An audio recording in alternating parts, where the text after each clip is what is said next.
Hello and welcome to my very first portfolio reveal, so please like, subscribe and leave comments if you enjoy the content.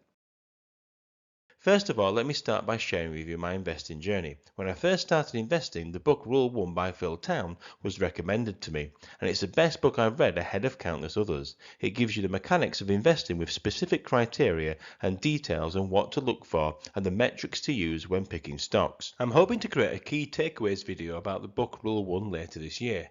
Meanwhile, whilst I learned how to invest in individual stocks, I started to invest in ETFs such as the S&P 500 as well as worldwide ETFs and bonds, which have done really well, on average about 10% year on year, and these are fairly safe investments.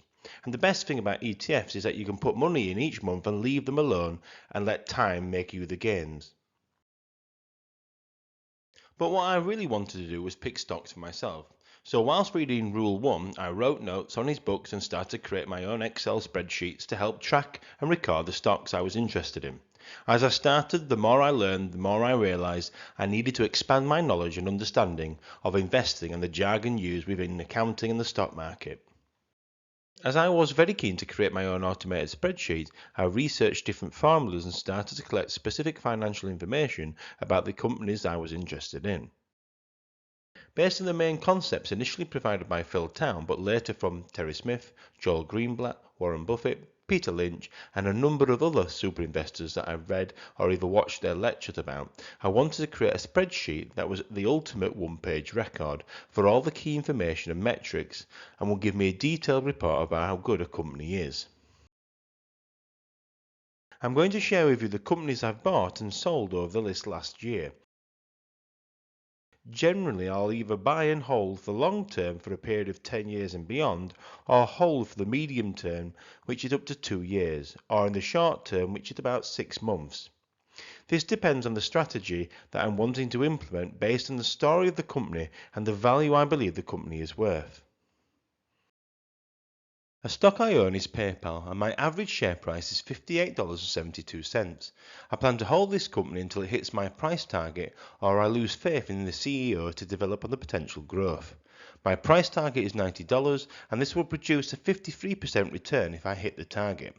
At present, if I was to sell at today's price, I would make just a 5% gain. PayPal makes up about 13% of my total portfolio. The next stock I own is Alphabet, and my average share price is $103.63. I plan to hold this company for the long term, and I don't intend on selling this stock as I think Google is an excellent company and has an incredible future for further growth. My return if I was to sell today would be 69%, and this stock makes up 24% of my total portfolio. This is Bitesize Investments giving you a step-by-step approach to your investment journey. Another stock I've owned this year has been ResMed. My average share price was $158.34. However, I've sold the company now. I initially bought at $136, but unfortunately it went up before I could fully load up at that price. When the stock hit $217.30, I sold out of my position, which made me a 37% return. Another stock I've owned this year has been Apple, and my average share price was $172. However, I've sold the company now. I wasn't happy with my purchase price and wanted the cash to redeploy for another company, so when the stock hit $192 per share, I sold out of my position, which made me a 12% return. A stock I own is Estee Lauder. My average share price is $161.05. Unfortunately, I made a big mistake with Estee Lauder and I bought far too early. Therefore, I plan to hold this company until it hits my original buy price or just above it. I should have waited a couple of months longer and bought when it hit $115. At present, I'm down about 21% on this stock, but I haven't sold yet. This currently makes up about 6% of my total portfolio.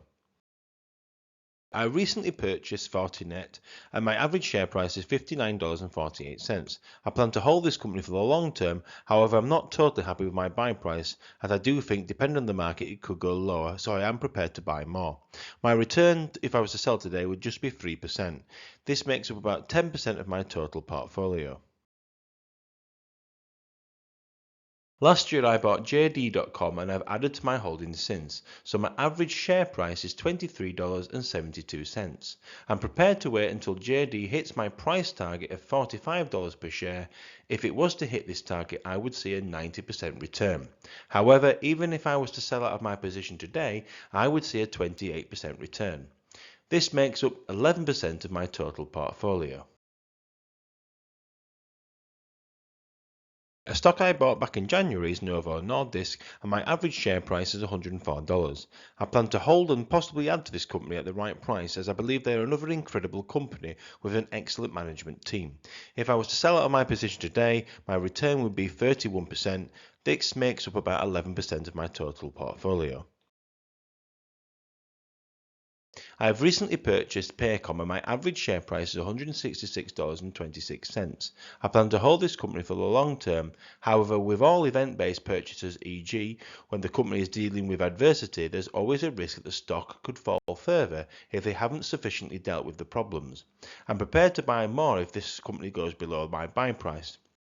I'm currently up about 3% at the moment, and this makes up about 9% of my total portfolio. A stock I have bought and sold before is Palantir, and my average share price is $22.26. But I plan to hold this stock for the long term, and to be honest, I've recently overpaid for this stock and I would like to lower my average holding to about $20 per share. If I was to sell out of my position today, I would make a loss of 5.59%. This makes up about 11% of my total portfolio. Earlier in the year, I owned Arista Networks and my average share price was $246.39. However, I have since sold out of this company.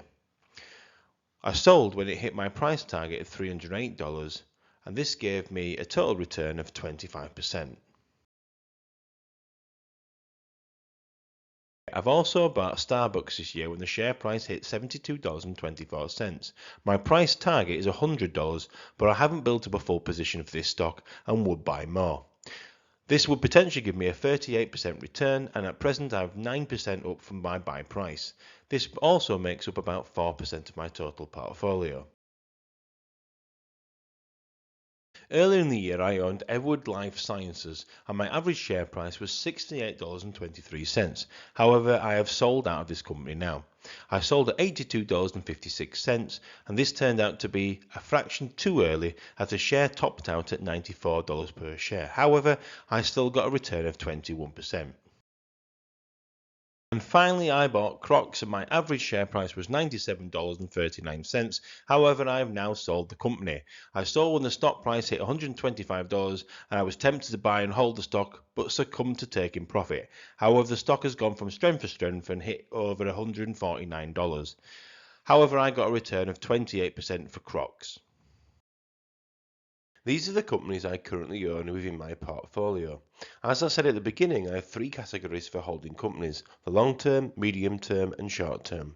The companies I plan to hold for potentially 10 years are Google, Palantir, Novo Nordisk, unless their story changes. I plan to hold PayPal, Fortinet, Paycom for up to 2 years or possibly longer if I see further recovery or greater potential growth down the line. Whereas JD.com and Starbucks are companies that could come out of my portfolio within the next 6 months depending on the narrative around them. Unfortunately, I think I'm going to be stuck with Estee Lauder for quite some time, although I am receiving a dividend from them. And like Peter Lynch said, a success rate of 60 to 70% is considered good when buying stocks, as not every stock is going to give you a home run. In summary, I like to hold a concentrated portfolio as I find it easier to manage and maintain. I tend to pick stocks based on the strategy I wish to employ or the opportunity they represent. If I'm holding a company which has reached an acceptable return, I will consider selling it if I can see another stock which has the potential to make at least 20% return. Whilst my strategy or process might not be what others like or agree with, it works for me and I'm very happy with the gains I've made. If you've enjoyed the video, it would be greatly appreciated if you would like and subscribe to help the channel grow.